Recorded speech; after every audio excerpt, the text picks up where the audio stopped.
Polar bears used 5 times more energy when swimming than walking. And that is beginning to take its toll on her smallest cub. He's finding it hard to keep up. But his mother is too hungry to wait for long. She can smell food somewhere on this island.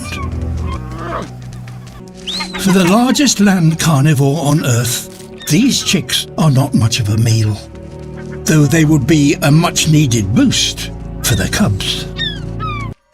The weaker cub is not very sure-footed. By the time he's caught up, it's too late. There is no time for rest.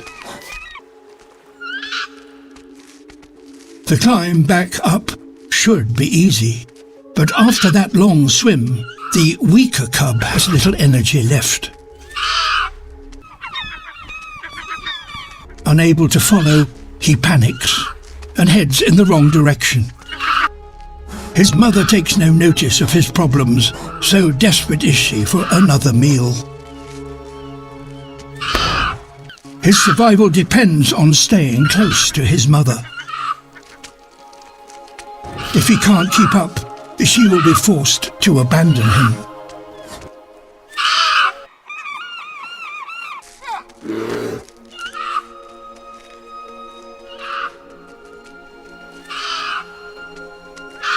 He's made it, only to find that he must still keep going. It's a journey this young cub may not survive.